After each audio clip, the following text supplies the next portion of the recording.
اسی جگہ کو دیکھتی جا رہی تھی جہاں اس کے ماں باپ کی میت رکھی ہوئی تھی۔ میرے شوہر جیسے ہی گھر میں داخل ہوئے، میری بھتیجی کو جیسے جھٹکا لگا تھا اور وہ ہوش میں آ گئی۔ وہ میرے شوہر کو دیکھتے ہوئے بیگانہ انداز میں بولے، چھوڑا ہو، میرے ماں باپ کو چھوڑائے ہو؟ کیسے اس تنہا جگہ پر رہیں گے؟ بابا کو تنہائی سے وحشت آتی ہے اور میں امی کے بغیر نہیں رہ سکتی۔ آپ جاؤ اور میرے ماں باپ کو لے آؤ، وہاں نہیں رہ سکتے وہ، یا پھر مجھے چھوڑاؤ، میں ان کے پاس بیٹھ کر انہیں حوصلہ دوں گی۔ آج ان کے لیے بہت بھاری رات ہے۔ وہ بالکل بہکے بہکے انداز میں بول رہی تھی۔ میرے بھائی کی بیٹی پورے خاندان میں سب سے اول ترین لڑکی تھی، پڑھائی میں اچھی، خوبصورتی میں بھی اچھی، اس کی مثال ہی الگ تھی، لیکن آج اس کی حالت بہت خراب لگ رہی تھی۔ ماں باپ کو کھو دینا کوئی معمولی بات نہیں ہوتی، وہ اور وہ بھی ایک ساتھ۔ اگر باپ اس دنیا سے چلا جائے تو ماں اپنی اولاد کو سمیٹ لیتی ہے، اور اگر ماں دنیا سے چلی جائے تو اس طرح باپ کے شفقت کا ہاتھ رکھ کر بیٹی کے درد کو ختم کر دیتا ہے۔ لیکن اب اسے نہ ماں نظر آ رہی تھی اور نہ باپ۔ اس کا درد میں اس طرح بہکنا عام بات تھی۔ میرے شوہر نے قریب آ کر اس کے سر پر ہاتھ رکھا اور بہت نرمی سے بولے تھے کہ بیٹا حوصلہ رکھو، اللہ تمہیں صبر عطا کرے۔ اس وقت مجھے میرے شوہر بہت اچھے لگے تھے۔ انہوں نے ایک باپ کا کردار ادا کیا تھا۔ مجھے الگ آنے کا اشارہ کر کے وہ ایک طرف بیٹھ گئے۔ اب باری باری مرد آ کر اسے بہت ہی ہمت دے رہے تھے، اس سے دکھ کا اظہار کر رہے تھے، لیکن وہ کسی سے بات نہیں کر رہی تھی، بس خاموش تھی۔ کچھ لوگوں نے مجھے تاکید بھی کی کہ آپ اس کا خیال رکھیں، اس کو تنہا نہ چھوڑیں، جبکہ میرے پاس ان باتوں کا کوئی جواب نہیں تھا۔ محلے کی عورتوں نے سختی سے بولا کہ اسے کچھ کھلا دیں، اس نے صبح سے کچھ نہیں کھایا۔ میں نے ایک دو دفعہ اس سے بولنے کی کوشش کی، لیکن اس کی طرف سے بالکل زیرو رسپانس تھا۔ ایسی حالت میں کس کے حلق سے نوالا کیسے اترے گا؟ سب لوگوں کے جانے کے بعد میں اٹھی تھی اور اپنے شوہر کے برابر میں بیٹھ گئی۔ وہ مجھے دیکھتے ہوئے بولے، اب آگے کیا کرنا ہے؟ کچھ سوچا ہے؟ تمہارا میکا تو ہے ہی نہیں، یعنی نہ کوئی دوسرا بھائی، نہ کوئی بہن، اور نہ ہی کوئی ایسا رشتہ دار جو تمہاری بھتیجی کی ذمہ داری لے۔ اب اس کا کیا کرنا ہے؟ ان کی بات سن کر میں بولی، کرنے سے کیا مراد ہے آپ کی؟ مجھے اس کی باتوں سے تھوڑی عجیب لگی تھی۔ وہ مجھے دیکھتے ہوئے بولے، کرنے سے مراد یہ ہے کہ تمہاری بھتیجی کو ہم اپنے گھر لے جا رہے ہیں، کیونکہ اس کے علاوہ تو کوئی حل نہیں۔ میں اب سوچنے پر مجبور ہوئی تھی۔ واقعی یہ بات میرے شوہر نے بالکل ٹھیک بولی تھی۔ میرے شوہر پر تو کوئی ایسا تھا ہی نہیں جو میری بھتیجی کو سنبھالتا۔ جب ہی میرے خاندان ان کی کچھ عورتیں مجھے دبے لفظوں میں کہہ رہی تھی کہ اب تم ہی اس کی سرپرست ہو، تمہاری بھتیجی اب تمہاری ہی ذمہ داری ہے۔ اس وقت میں نے صرف سر ہلایا تھا، لیکن اب ان باتوں کا مطلب سمجھ آیا تھا کہ میں نے سر اٹھا کر اپنی بھتیجی کو دیکھا تو اس کی حالت واقعی ہی قابل رحم تھی۔ میں نے اپنے شوہر کو سمجھا دیا تھا کہ ہاں، اس کو لے کر جانا پڑے گا، باقی اللہ کی مرضی ہے۔ بیٹیاں اللہ ہی کی رحمت ہوتی ہیں، اس کے صدقے ہمیں رزق مل جائے گا۔ میرے شوہر نے کوئی جواب نہیں دیا۔ انہیں پہلے ہی اپنی 3 بیٹیوں کی فکر نہیں تھی، اور بھلا میری بھتیجی کی کیا فکر ہوتی؟ وقت کی رفتار آگے بڑھتی جا رہی تھی اور پورا دن اور رات میں اپنی بھتیجی کے ساتھ ہی رہی تھی، اور پھر اگلے دن سویم کی نیاز کہ میں نے اپنی بھتیجی سے بات کرنے کا ارادہ کیا۔ میں اس کے کمرے میں داخل ہوئی اور اپنے ماں باپ کی تصویر لے کر بیٹھی ہوئی تھی۔ میں اس کے پاس ہی بیٹھ گئی۔ وہ مجھے خاموش نظروں سے دیکھ رہی تھی، چہرہ بالکل خشک ہو رہا تھا، لیکن آنکھیں لال، ایسا لگ رہا تھا کہ جیسے اندر کا تمام تر غبار آنکھوں میں سمایا ہوا ہے۔ وہ مجھے دیکھتے ہوئے بولی، یقیناً آپ مجھ سے یہی بات کرنے آئی ہیں کہ میں آپ کے ساتھ آپ کے گھر چلوں، لیکن پھپھو، آپ کے اپنے خیالات ٹھیک نہیں ہیں، اور آپ میری ذمہ داری کیسے لیں گے؟ وہ مزید کچھ کہتی اس سے پہلے ہی میں اس کو دیکھتے ہوئے بولی، بس ان باتوں کا کوئی فائدہ نہیں ہے۔ تمہاری سرپرست اب میں ہی ہوں، تمہارے آگے پیچھے کوئی بھی نہیں ہے، اور تم ابھی صرف اور صرف 20 سال کی ہی ہو۔ میں تمہیں اپنے ساتھ لے کر جاؤں گی، اور ہو سکتا ہے اسی سال تمہیں رخصت کر دوں۔ بس اب تم دعا کرو تمہارے لیے رشتہ اچھا مل جائے، اور ایک اچھے گھرانے سے ملے، تاکہ جہیز کا بھی کوئی مسئلہ نہ ہو۔ میں تمہارے ساتھ کوئی لگی لپٹی بات نہیں کروں گی، میں سیدھی اور اسٹریٹ بات کروں گی۔ تمہیں میرے گھر جا کر محنت کرنی ہوگی، یعنی نوکری بھی کرنی ہوگی اور گھر کے کام بھی۔ میں تمہیں اس گھر میں نہیں چھوڑ سکتی اور نہ تم یہاں رہ سکتی ہو۔ محلے کے لوگ تمہیں یہاں اکیلے تنہا نہیں رہنے دیں گے۔ لوگ پہلے ہی تمہاری حالت کو دیکھ کر بہت باتیں بنا رہے ہیں۔ وہ بالکل خاموش ہو گئی تھی۔ شاید اس نے بھی میرے آنے سے پہلے فیصلہ لے لیا تھا کہ وہ مجھے دیکھتے ہوئے بولی، ٹھیک ہے، میں آپ کے ساتھ چلنے کے لیے راضی ہوں، اور رہی نوکری کی بات، میں پہلے ہی نوکری کرتی ہوں، آپ کو پیسے مل جایا کریں گے، میں آن لائن جاب کرتی ہوں۔ میں نے حیران ہو کر اس کی طرف دیکھا تھا۔ آج سے پہلے میرے بھائی نے کبھی بھی اس طرح کی کسی بات کا ذکر نہیں کیا تھا۔ اچانک یہ جاب کہاں سے آ گئی؟ مگر میں چپ رہی اور اسے سامان سمیٹنے کا بول دیا۔ شاید اس کا ارادہ تھا کہ میں اس کا سامان سمیٹوں گی، لیکن مجھ میں اتنی ہمدردی بھی نہیں تھی۔ میری اپنی بہت ذمہ داریاں تھیں۔ میں باہر آ گئی تھی۔ میری بیٹیاں بس انتقال کے روز ہی آئی تھی اور اگلے دن ان میں سے کسی کا ایک نے بھی جھانکا بھی نہیں تھا۔ مہمان وغیرہ باہر تھے۔ میں اب سب سے ہمدردی لے رہی تھی۔ ہاں، اب میں ہی اپنی بھتیجی کے سرپرست ہوں۔ آپ لوگوں کو اگر اس کی مدد کرنی ہے پیسوں سے یا پھر کسی بھی اشیاء سے، تو آپ مجھ سے رابطہ ضرور کریے گا، کیونکہ میرے شوہر کی بھی آمدنی اتنی نہیں ہے۔ میری بھی اپنی 3 بیٹیاں ہیں۔ اب جتنا جلدی ہو سکے گا میں اس بچی کو رخصت کرنے کی کوشش کروں گی، تاکہ میرے بھائی کی روح کو سکون مل سکے۔ کافی لوگوں نے دبے انداز میں مجھے پیسے بھی دیے تھے۔ جاتے جاتے اتنے لوگوں نے پیسے دے دیے تھے کہ میرے پاس لاکھ روپیہ تک جمع ہو گیا تھا۔ نہ چاہتے ہوئے بھی میرے لبوں پر مسکراہٹ آئی تھی اور آنکھوں میں لالچ چمکنا شروع ہو گیا۔ میرے بھائی کو مرے ابھی 24 گھنٹے بھی نہیں ہوئے تھے، لیکن میں کیا کرتی؟ انسانی فطرت ہے، پیسہ دیکھتے ہی وہ کھل اٹھتا ہے۔ میرا عالم بھی کچھ ایسا ہی تھا، یعنی میری بھتیجی میرے لیے لاٹری کا ٹکٹ بن سکتی تھی۔ میں نے فوراً ہی اپنا ارادہ ملتوی کر دیا تھا۔ میں اس کی شادی اتنی جلدی نہیں کروں گی، ابھی اس کے ذریعے مجھے بہت سا پیسہ کھینچنا ہے۔ تھوڑی دیر کے بعد ہی وہ اپنا سامان لے کر باہر آ گئی تھی اور میں ایک طائرانہ نگاہ اپنے بھائی کی گھر پر ڈال کر اسے باہر لے آئی تھی اور گھر پر تالا لگا دیا تھا۔ اگر میں اس گھر کو بیچ دیتی ہوں تب بھی ایک بڑی اماؤنٹ میرے پاس آ جائے گی، جس میں میں اپنے تینوں بیٹیوں کی شادی دھوم دھام سے کر سکتی تھی، اپنے شوہر کو ایک چھوٹا کاروبار کروا سکتی تھی اور میری واقعی لاٹری نکل آئی تھی۔ میں نے اب اچھے طریقے سے ان باتوں پر غور کیا تھا۔ ایک لمبی مسافت طے کر کے میرے گھر آ گئے تھے اور اندر داخل ہوتے ہی میں نے اپنا وہ روپ اختیار کیا جس کی شاید میری بھتیجی کو بالکل بھی توقع نہیں تھی۔ میں نے اندر داخل ہوتے ہی اس پر حکم صادر کر دیا تھا کہ میرے لیے اور میرے شوہر کے لیے چائے بنا کر کمرے میں لے آؤ، اور وہ مجھے پھٹی پھٹی نظروں سے دیکھ رہی تھی۔ شاید اسے اس چیز کا اندازہ بالکل بھی نہیں تھا۔ اچانک ہی میرا دماغ گھوم گیا تھا۔ میں پہلے ہی نیند اور کام کی وجہ سے چڑچڑی ہوئی تھی، اسی وجہ سے میں نے بنا سوچے سمجھے زوردار تھپڑ اس کے منہ پر رسید کر دیا اور بے اختیار 2 قدم پیچھے ہوئی تھی اور مجھے دیکھنے لگی، جبکہ میں آگے بڑھ کر اس کا بازو تھام کر بولی، ایک لمحے میں تمہاری اکڑ نکال دوں گی۔ تمہارا باپ یا تمہاری ماں زندہ نہیں ہے جو میرے سامنے کھڑی ہوئی ہے۔ وہ کرو جو میری بات سن کر وہ کچھ دیر خاموش رہی اور پھر جی بول کر کچن میں چلی گئی۔ مجھے لگا تھا کہ ایک لمبا لیکچر آئے گا، وہ مجھے سمجھائے گی، اور میں نے بھی سوچ لیا تھا کہ اگر اس نے آگے سے ایک لفظ بھی بولا تو میں اسے اچھے طریقے سے بتاؤں گی کہ میں اس کے ساتھ کیا کچھ کر سکتی ہوں۔ لیکن میں نے اس کے ساتھ فی الحال کچھ بھی نہیں کیا تھا۔ وہ میرے لیے چائے بنا کر لے آئی تھی۔ چائے کافی اچھی بنی تھی، اس لیے میں صرف اتنا ہی بولی تھی کہ اب جاؤ اور آرام کرو۔ وقت کی رفتار دھیرے دھیرے آگے بڑھتی جا رہی تھی۔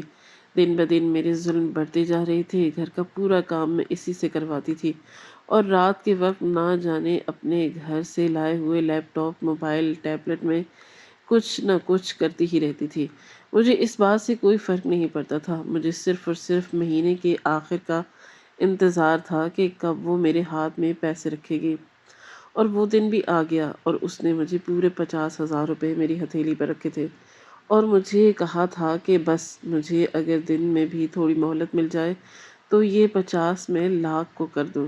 میں واقعی بہت متاثر ہوئی اور میں نے دن میں بھی اسے ریلیف دینا شروع کیا تھا، اور اگلے مہینے کے آخر میں اس نے میری ہتھیلی پر پورے 1.5 لاکھ روپے رکھے تھے۔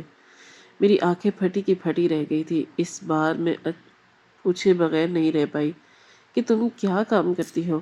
اس نے بہت ہی سادہ انداز میں بولا تھا کہ بس کوئی بڑا کام نہیں، بس یوٹیوب پر ایک دو چینل ہے، اسی سے کماتی ہوں۔ لیکن مجھے کچھ اور ہی لگا تھا، کیونکہ بتاتے ہوئے اس کی زبان کئی دفعہ لڑکھڑائی تھی۔ دن ہفتوں میں اور ہفتے مہینوں میں تبدیل ہو گئے اور اسے میرے گھر رہتے ہوئے 5 مہینے کا عرصہ بیت گیا۔ آج صبح سے ہی مجھے اپنی طبیعت بہت عجیب لگ رہی تھی، بار بار ایسا لگ رہا تھا کہ جس سے میرا منہ ٹیڑھا ہو رہا ہے۔ مجھے لگا شاید میرا وہم ہوگا، لیکن اچانک میری طبیعت بگڑی اور میں بے ہوش ہو گئی تھی، اور کئی گھنٹوں بعد جب مجھے ہوش آیا تو میرا آدھا دھڑ بالکل سن رہا، اور بیٹیوں کے منہ سے ہی معلوم ہوا کہ مجھے فالج گرا ہے۔ میں بہت روئی تھی، ایسا لگا کہ جس سے میرے پاس اب کچھ بھی نہیں بچا۔ میں دھاڑے مار مار کر روتی رہی، میرے قریب کوئی نہیں آ رہا تھا۔ تینوں بیٹیاں بس یہ بتا کر چلی گئی۔ میرے شوہر بھی دوسرے کمرے میں چلے گئے تھے۔ ان کا کہنا تھا کہ اب کچھ بھی ہو نہیں سکتا تمہارے ساتھ، جو مسئلہ ہوا ہے وہ اب دھیرے دھیرے ٹریٹمنٹ کے ساتھ ہی ٹھیک ہوگا۔ اس میں رونا یا چلانا مسئلے کا حل نہیں ہے۔ جبکہ میرے پاس ان تمام باتوں کا جواب نہیں تھا، بس روئے جا رہی تھی۔ تب کمرے کا دروازہ کھلا اور میری بھتیجی داخل ہوئی تھی، جس پر میں نے بے بنیاد ہاتھ اٹھائے تھے۔ چیخی تھی، چلائی تھی، اس کو حقیر سمجھا تھا، حالانکہ وہ کما بھی رہی تھی اور میرا گھر بھی سنبھال رہی تھی، اور میری 3 بیٹیاں جو بالکل نکارہ تھی، نہ انہوں نے پڑھائی کی نہ گھرداری سیکھی، ہر وقت موبائل میں لگی رہتی تھی، اور انہی کی طرح ان کا باپ بھی تھا، نہ کچھ کماتا تھا نہ کچھ کرتا تھا، بس ہر وقت موبائل چلاتا رہتا تھا، اور میرے قریب بیٹھ گئے تھے۔ میرے آنسو صاف کرتے ہوئے نرمی سے بولی، آپ کو کوئی مستقل مرض نہیں ہوا، یہ چند دن میں ٹھیک ہو جائے گا۔ ڈاکٹر سے بات ہوئی ہے، انہوں نے بولا ہے مشکل سے صرف 15 دن لگیں گے، اور اگر آپ خود کوشش کریں گی تو یہ 15 دن بھی کم ہو سکتے ہیں، اور اگر آپ اسی طرح روتی رہیں گی، چیختی رہیں گی، دوسروں پر امید لگائیں گی، تو یاد رکھیے گا یہ 15 دن نہیں 15 مہینے میں بدل جائیں گے، اور 15 سال بھی ہو سکتا ہے۔ اس کی بات سن کر میں بالکل خاموش ہو گئی۔ اس نے مجھے کھانا کھلایا، دوائی دی، اور پھر میرے سر پر ہلکی ہلکی مالش کرتے ہوئے بولی، اب آپ سو جائیں، میں آپ کے پاس ہی بیٹھی ہوں۔ اسی طرح اس نے مسلسل میری خدمت کی تھی، اور 1 مہینے میں اس نے مجھے چلنے پھرنے کے قابل کر دیا۔ 15 دن میں بالکل بھی ٹھیک نہیں ہوئی تھی، لیکن ہاں، 1 مہینے میں میری حالت کافی بہتر ہو گئی تھی۔ میں واپس پہلے جیسے بول پا رہی تھی، چل پا رہی تھی، اور اپنے کام بھی کر رہی تھی۔ مجھے میری بھتیجی سے بہت لگاؤ ہو گیا تھا۔ رات کے 2 بج رہے تھے جب میں اس کے کمرے میں اس احساس سے گئی تھی کہ اس کے کمرے کی لائٹ جل رہی ہے، اور یقیناً وہ کام کر رہی ہوگی، لیکن وہ واش روم میں تھی۔ اس کا لیپ ٹاپ وغیرہ کھلا ہوا تھا، وہاں پر بے شمار قسم کے نمبرز چل رہے تھے، اور پاس کافی کاغذات بکھرے ہوئے تھے۔ میں نے ایک کاغذ اٹھا کر دیکھا۔ میں ایک پڑھی لکھی عورت تھی، جاہل عورت نہیں تھی۔ میں جیسے جیسے کاغذ پر لکھی ہوئی تحریر پڑھتی جا رہی تھی، میری جان نکل رہی تھی، کیونکہ ان کاغذات پر جو لکھا ہوا حقیقت ہے بہت دور تھا۔ میری حالت بالکل بے جان ہو گئی، اور اسی پل میری بھتیجی آ گئی، اور اب وہ اس گھر میں نہیں تھی۔ میں ابھی اپنے خیالوں میں ہی گم تھی جب میرے شوہر نے مجھے پکارا تھا، کیا بات ہے کلثوم، اس طرح کیوں بیٹھی ہو؟ میں اب ہوش کی دنیا میں آئی تھی۔ وہ مجھے دیکھتے ہوئے بولے، کیا ہوا ہے، اس طرح کیوں بیٹھ کر گئی ہو؟ لیٹ جاؤ، طبیعت پہلے ہی تمہاری خراب ہے۔ ان کی بات سن کر میں بولی، راستہ گھر چھوڑ کر چلی گئی ہے، سامان لے گئی ہے۔ میری بات سن کر وہ بولے، پاگل ہو گئی ہو، پتہ بھی ہے کیا بول رہی ہو؟ میں نے سر ہاں میں ہلایا اور ان کو دیکھتے ہوئے بولی، میں سچ کہہ رہی ہوں، وہ گھر چھوڑ کر چلی گئی ہے۔ اب کیا ہوگا؟ اس وقت مجھے گھر کے خرچ کی فکر نہیں تھی، فکر تھی میری بھتیجی کی کہ وہ کہاں جائے گی، کیسے رہے گی۔ اس کے انداز کو دیکھ کر میں اتنا تو سمجھ گئی تھی کہ اس کے لیے یہ دنیا بہت معمولی ہے، وہ لوگوں کو بہت اچھے طریقے سے پہچانتی ہے اور ان کا مقابلہ بھی کر سکتی ہے، لیکن ایک ماں ہونے کی حیثیت سے مجھے اب اس کی فکر ستانے لگی تھی، کیونکہ رات کا بہت وقت ہو رہا تھا۔ میرے شوہر بولے، کچھ بتایا تھا اس نے کہاں گئی ہے؟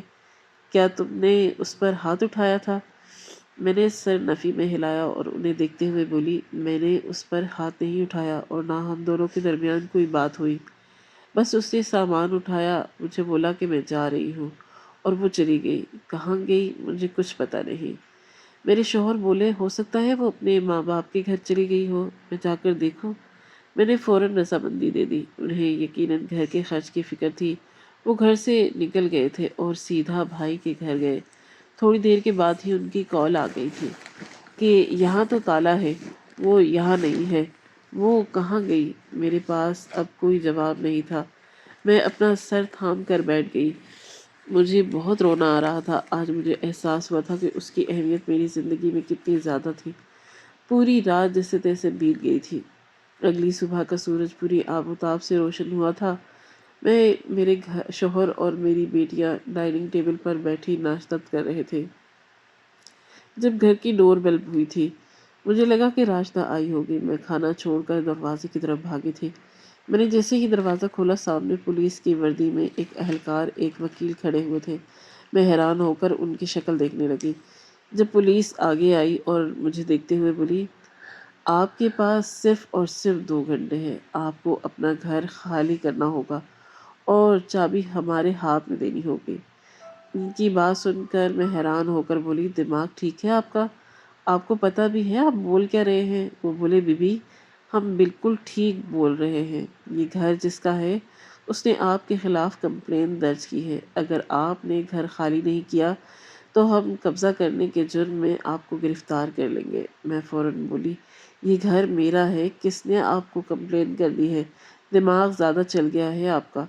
آپ لوگوں کا۔ میرے شوہر اور میری بیٹیاں بھی باہر آ گئی تھی۔ وہ مجھے دیکھتے ہوئے بولے، دماغ بی بی آپ کا چل گیا ہے جو آپ اہلکار کے ساتھ اس طرح گفتگو کر رہی ہیں۔ آپ کو اپنی زندگی پیاری نہیں ہے؟ اب وہ میرے شوہر کی طرف متوجہ ہوئے تھے اور کچھ کاغذات ان کی طرف بڑھاتے ہوئے بولے، دیکھ لیں، مس راشدہ نے کمپلین درج کی ہے کہ آپ لوگ ناجائز ان کے گھر میں قبضہ کر کے بیٹھے ہیں۔ یہاں سے فوراً نکل جائیں ورنہ ہم آپ کو گرفتار کر لیں گے۔ میرے شوہر اس دفعہ چیخ پڑے تھے، وہ میری بیوی کی بھتیجی لگتی ہے، ہم نے اس کو اپنے گھر میں پناہ دی ہوئی تھی، یہ گھر کب سے اس کا ہو گیا؟ ہاں، اس کے باپ کا گھر ہے، وہ اپنے باپ کے گھر کو اپنا گھر کہہ سکتی ہے لیکن ہمارے گھر کو نہیں کہہ سکتی۔ یہ گھر میرے اور میری بیوی کے مشترکہ نام پر ہے۔ لیکن جیسے جیسے وہ کاغذات دکھاتے جا رہے تھے، میں اپنا سر پکڑ کر بیٹھ گئی تھی۔ راشدہ نے یہ کیا حرکت کی تھی مجھے بالکل سمجھ نہیں آ رہی تھی۔ کل رات وہ گھر چھوڑ کر گئی اور اب یہ تماشا۔ پولیس کے ڈر سے ہم نے ضروری سامان لیا اور باہر آ گئے۔ ہمارے سامنے ہی انہوں نے ہمارے گھر کو تالے لگا اور پھینک دیا اور اپنا تالا لگا کر وہ لوگ چلے گئے۔ میں اپنی بیٹیوں کے ساتھ سامان لے کر گھر کے باہر دھوپ میں کھڑی ہوئی تھی۔ میرے شوہر مجھے اب دیکھ کر کوسنا شروع ہو گئے، دیکھ لو تمہاری ہمدردی کا نتیجہ، کیا تمہاری بھتیجی نے بڑا ہاتھ مارا، یقیناً کسی مرد کو پھنسایا ہے۔ لیکن میرا دماغ اب کام کرنا شروع ہو چکا تھا۔ وہ جتنی ہوشیار تھی اس نے یہ سب کام بہت چالاکی سے کیے تھے۔ میری خدمت کرنے کے ذریعے اس نے میرے کاغذات نکالے تھے اور پھر نہ جانے اس نے یہ سب کیسے کیا۔ مجھے اب رونا آنا شروع ہو گیا تھا اور شدت سے رونے لگی جب اچانک ہمارے سامنے ایک بڑی گاڑی آ کر رکی۔ میرے شوہر اور میری بیٹیاں فوراً کھڑے ہو گئے تھے جبکہ مجھ سے اب کھڑا ہی بھی نہیں ہوا جا رہا تھا۔ میری طبیعت پہلے ہی خراب تھی اور اب اس صدمے نے مجھے مکمل طور پر توڑ دیا تھا۔ اس گاڑی سے 2 آدمی باہر آئے تھے، کپڑے بہت ہی عمدہ پہن رکھے تھے۔ وہ میری بیٹیوں کو اور میرے شوہر کو نظر انداز کیے میرے قریب آ کر کھڑے ہو گئے تھے اور مجھے دیکھتے ہوئے بولے، مس راشدہ نے ہمیں آرڈر دیا ہے کہ آپ سب کو ایک گھر پہنچانا ہے، آپ کی اجازت ہے تو ہم یہ سامان اندر رکھ لیں؟ میں نے حیران ہو کر ان کو دیکھا تھا اور بولی، وہ خود کہاں پر ہے جو تم لوگوں کو کون ہو، کیوں بھیجا ہے تم لوگوں کو اس نے تم لوگوں کو؟ وہ بولے کہ دیکھیں میڈم، ابھی کچھ بھی بتانے کا ہمارے پاس ٹائم نہیں ہے۔ میڈم نے بولا ہے جتنا جلدی ہو سکے آپ سب کو یہاں سے شفٹ کرنا ہے کیونکہ ابھی آپ سب کی جان کو خطرہ ہے، اس گھر پر دھماکہ بھی ہو سکتا ہے۔ اگر آپ کو اپنی جان عزیز ہے تو پلیز ہمارے ساتھ تعاون کر لیں۔ وہ لوگ اتنی سنجیدگی سے بولے تھے کہ میں بری طرح خوفزدہ ہو گئی تھی۔ وہ اپنی بچیوں کے ساتھ اس گاڑی میں بیٹھ گئے تھے اور لوگ گاڑی سڑک پر ڈال چکے تھے۔ میرا دل اب بہت زیادہ گھبرا رہا تھا اور دماغ میں کئی طرح کے خیالات آ رہے تھے۔ کہ یہ سب کیا ہو رہا ہے، راشدہ آخر کرنا کیا چاہتی ہے، اس کے دماغ میں چل کیا رہا ہے۔ میرے شوہر اور بیٹیاں مجھے بہت پریشان دیکھ رہے تھے، لیکن میں نے کسی سے کوئی بات نہیں کی تھی کہ آخر وہ کیا کام کرتی ہے۔ وہ گاڑی ہمیں ایک بڑے بنگلے پر لے گئی اور تاکید کی گئی کہ ابھی آپ لوگ جا کر آرام کریں، آپ سے میڈم رات کو کھانے کی ٹیبل پر ملاقات کریں گی۔ ابھی فی الحال وہ بہت زیادہ مصروف ہے۔ میں نے کوئی جواب نہیں دیا اور اندر چلی گئی۔ اس ٹینشن نے مجھے اتنا تھکا دیا تھا کہ میں دوائی لے کر واقعی ہی سو گئی تھی۔ میری آنکھ شام 5 بجے کے قریب میری بیٹی کے اٹھانے سے کھلی تھی۔ امی، نیوز دیکھیں، ہمارے گھر کا کیا حال ہو رہا ہے۔ آپ دیکھیں۔ اپنی بیٹی کی بات سن کر میں نے فوراً اپنے موبائل میں نیوز لگائی تھی اور اپنا سر پکڑ کر بیٹھ گئی تھی۔ وہ آدمی بالکل ٹھیک بول رہا تھا۔ میرا گھر آگ کے شعلوں میں بھڑک رہا تھا۔ میری آنکھوں میں آنسو آ گئے تھے۔ کتنی محنت کے ذریعے ذرا ذرا کر کے میں نے اس گھر کو بنایا تھا، اور آج اس کی حالت کو دیکھ کر مجھے بہت رونا آ رہا تھا۔ میں اتنا روئی کہ میری ایک بار پھر حالت خراب ہونا شروع ہو گئی اور فوراً ہی ڈاکٹر کو بلایا گیا۔ انہوں نے مجھے تاکید کی تھی کہ اب آپ روئیں گی نہیں، آپ نے اب صرف آرام کرنا ہے، ورنہ آپ کی طبیعت خراب ہو جائے گی۔ جبکہ میں چپ ہو گئی تھی۔ مجھے اب صرف اور صرف راشدہ کا انتظار تھا، وہ آئے اور میں اسے پوچھوں کہ یہ سب کیا ہے، اسے کیا حاصل ہوا ہے۔ لیکن 2 دن بیت گئے تھے، اس سے ہماری ملاقات نہیں ہوئی تھی۔ میں نے پورا گھر دیکھ لیا اور بہت ہی عالیشان طرز پر بنا ہوا تھا۔ اتنا حسین گھر میں نے پہلے کہیں نہیں دیکھا تھا۔ وقت کی رفتار دھیرے دھیرے آگے بڑھتی جا رہی تھی اور پورے 15 دن بعد ملازمین نے بتایا تھا کہ آج میڈم گھر واپس آ رہی ہیں اور انہوں نے بولا ہے کہ وہ صرف اپنی پھپھو سے ملاقات کریں گی، وہ بھی 2 گھنٹے۔ وہ ڈرائنگ روم میں پہلے ہی بیٹھ جائیں۔ میری بیٹیاں اور میرے شوہر، ان سب کو بھی تجسس ہوا تھا، لیکن اس گارڈ نے ان میں سے کسی ایک کو بھی ڈرائنگ روم کے قریب بھٹکنے نہیں دیا۔ بس میں ہی بیٹھی تھی، اس کا انتظار کرتی رہی۔ میرے اندر کئی سوالات گردش کر رہے تھے۔ میں اس سے ہر سوال کا جواب چاہتی تھی۔ اس سے پوچھنا چاہتی تھی کہ یہ سب کر کے اسے کیا حاصل ہوا۔ میں مانتی ہوں میں نے تم پر ہاتھ اٹھایا، تم پر بلا وجہ ظلم کیا، لیکن تم نے میرا گھر جلا دیا۔ یہ سوال مجھے اندر ہی اندر تکلیف پہنچا رہا تھا۔ تقریباً 10 منٹ کے بعد کمرے کا دروازہ کھلا تھا اور پینٹ شرٹ پہنے داخل ہوئی تھی۔ آنکھوں پر کالا چشمہ لگا ہوا تھا۔ اس کے دیکھ کر میں اپنی جگہ سے خود بخود کھڑی ہو گئی تھی۔ وہ خاموشی سے آ کر سامنے صوفے پر بیٹھ گئی اور سلام کر کے بولی، آپ بیٹھ جائیں، پریشان نہ ہو، میں آپ کی ہر سوال کا جواب دوں گی۔ آپ خاموشی سے بیٹھ گئی تھی اور مجھے دیکھتے ہوئے بولی، آپ کی طبیعت کیسی ہے، کیسا محسوس کر رہی ہے، کوئی پریشانی تو نہیں ہو رہی اس گھر میں؟ میں اس گھر کو دیکھتے ہوئے بولی، تم مجھے بتاؤ، تم نے میرے گھر کے ساتھ کیا حرکت کی ہے؟ سب سے پہلے تم نے اس گھر کو اپنا نام کیا، اس کے بعد اسے جلا دیا۔ میں مانتی ہوں تمہیں ایک بہت بڑی ہیکر ہو، ملک کے لیے کام کر رہی ہو، فوج کے ساتھ تمہارا تعلق ہے، دشمنوں کو پکڑتی ہو، بہت پیسے تمہیں اس کام کے ملتے ہیں، لیکن کیا تم میرے ساتھ بھی ایسا کرو گی؟ تمہارے باپ کی بہن ہوں میں۔ میری بات سن کر وہ بولی، ساری باتیں آپ نے اپنے منہ سے خود کی ہیں، اور اس کے بعد آپ خود پوچھ رہی ہیں کہ میں نے یہ سب کیوں کیا اور کس وجہ سے کیا؟ آپ کو لگتا ہے کہ میں آپ کا گھر جلاؤں گی یا میں اپنے گھر کا باپ کا گھر جلاؤں گی؟ آپ نے شاید نیوز ٹھیک طرح سے نہیں دیکھی، ہمارے دونوں گھر جلا دیے گئے ہیں، اور یہ میں نے نہیں بلکہ دشمن نے کیا ہے۔ مجھے پہلے ہی اطلاع مل چکی تھی کہ دونوں گھروں پر بم گرنے والا ہے، اس لیے میں نے آپ لوگوں کو وہاں سے نکالا اور یہاں پہنچایا۔ آپ لوگوں کی سیکیورٹی میری ذمہ داری ہے، کیونکہ آپ سب میرے خاندان سے ہیں۔ اس دن میں نے کوئی اور کاغذات نہیں بلکہ اسی قسم کے کاغذات دیکھے تھے جس میں درج تھا کہ میری بھتیجی ایک ماہر ہیکر ہے اور اس کے تعلق عام جگہ سے نہیں بلکہ فوج سے، اس کے علاوہ میرے پولیٹیشین سے بھی اور بھی بہت سے محکموں سے تھا۔ وہ بہت بڑے پیمانے پر کام کر رہی تھی اور اتنے بڑے عہدے پر ہو گئی تھی کہ میں نے کبھی نہیں سوچا تھا۔ یہ گھر بھی اسے اپنے کام کی جگہ سے ہی ملا تھا۔ وہ مزید بولے، میں جانتی ہوں آپ اس وجہ سے بھی ناراض ہیں کہ میں نے آپ کا گھر اپنے نام کیوں کروایا، کیونکہ وہ لوگ آپ کو اور آپ کے شوہر کو ٹارگٹ کرنے کا ارادہ رکھتے تھے، کیونکہ میں اس گھر میں رہتی تھی۔ مجھے بلیک میل کر رہے تھے کہ آپ کو اور آپ کے شوہر کو ٹارگٹ کر کے مجھے گھٹنوں کے بل بٹھائیں گے، اسی لیے میں نے تمام کہانی کو گھما دیا اور آپ کا گھر اپنے نام کر لیا، جس کی وجہ سے وہ لوگ بالکل بے بس ہو گئے۔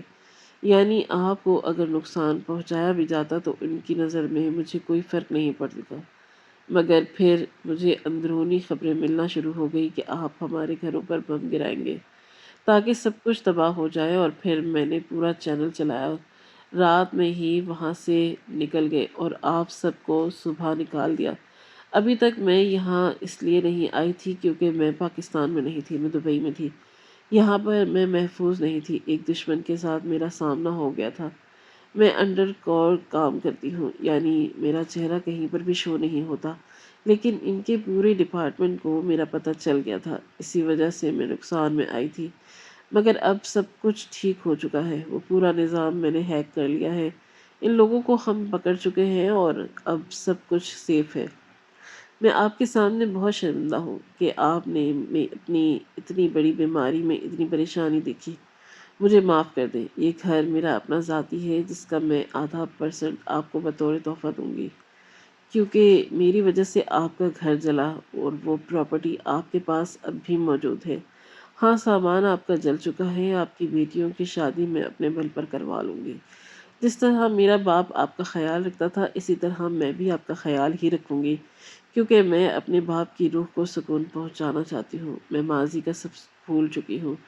میں جانتی ہوں کہ آپ یہ سب اپنی بیٹیوں کی وجہ سے کرتی تھی، کیونکہ وہ لوگ آپ کو مجبور کرتی تھی غصہ کرنے پر، لیکن آپ بے فکر رہیں، میرے دل میں آپ کے لیے کوئی برائی نہیں۔ وہ بالکل میرے بھائی کی طرح بول رہی تھی، میری آنکھوں سے آنسو نکل گئے تھے۔ میں قریب گئی تھی اور اسے گلے لگا کر خود معافیا مانگی۔ ٹھیک ہے، مجھے معاف کر دو، میں نے ناجائز تم پر ظلم کیا، تمہارے دکھ کو دکھ نہیں سمجھا بلکہ اس دکھ کا مذاق بنایا، لیکن اس نے مجھے خاموش کروا دیا۔ ماضی میں سب کچھ بھول چکی تھی، لیکن اس کی آنکھیں بتاتی تھی کہ وہ بہت درد میں ہے۔ میں نے اسے بہت پیار کیا، اسے بہت مان دیا۔ وہ 15 دن ہمارے ساتھ رہی اور اس 15 دن میں نے اسے بیڈ پر کھانا دیا تھا، اس کا بہت خیال رکھا تھا، اور دھیرے دھیرے اس کی آنکھوں میں وہ چمک واپس آنا شروع ہو گئی تھی۔ ہم انسان ہیں، انسان دل بہت نرم اور اللہ کا بنایا ہوا ہے، سب سے خوبصورت اعضا ہے، اس کو جتنا پیار دیا جائے وہ اتنا ہی نکھرنا شروع ہو جاتا ہے۔ میری بھتیجی بھی نکلنا شروع ہو گئی تھی اور پھر 15 دن بعد وہ چلی گئی۔ میں تمام سننے والوں کو یہی پیغام دینا چاہوں گی کہ خدا را اپنے رشتہ داروں سے محبت کرنا سیکھے اور ان کو اپنا سمجھے، ان کے ساتھ ظلم نہ کرے، اور اگر کوئی آپ کا رشتہ دار تکلیف یا دکھ کا سامنا کر رہا ہے تو اس کے دکھ کو مذاق نہ بنائیں بلکہ اس کے ساتھ دکھ کو سینے سے لگا کر اس کو حوصلہ دیں۔ یہ کرنے سے آپ کی تکلیف بڑھے گی نہیں، مگر ہاں اس کا غم ہلکا ہوگا۔ ناظرین، آپ کو آج کی کہانی کیسی لگی کامنٹ باکس میں اپنی رائے کا اظہار ضرور کریں۔ خواہش صرف اتنی ہے کہ کچھ الفاظ لکھو جس سے کوئی گمراہی کے راستے پر جاتے جاتے رک جائے، اور نہ بھی رکے تو سوچ میں ضرور پڑ جائے۔ دوستو، امید کرتی ہوں کہ آپ کو کہانی پسند آئی ہوگی۔ کہانی پسند آئی ہو تو ویڈیو کو لائک کریں، کامنٹ کریں اور شیئر کرنا نہ بھولیں، اور ہاں، اگر آپ اس چینل پر نئے ہیں تو ہمارے چینل کو سبسکرائب کریں اور نوٹیفیکیشن کو ضرور دبائیں تاکہ آنے والی کہانی سب سے پہلے آپ کو مل سکے۔ ملتے ہیں کل ایک نئی اور دلچسپ کہانی کے ساتھ۔ اللہ حافظ۔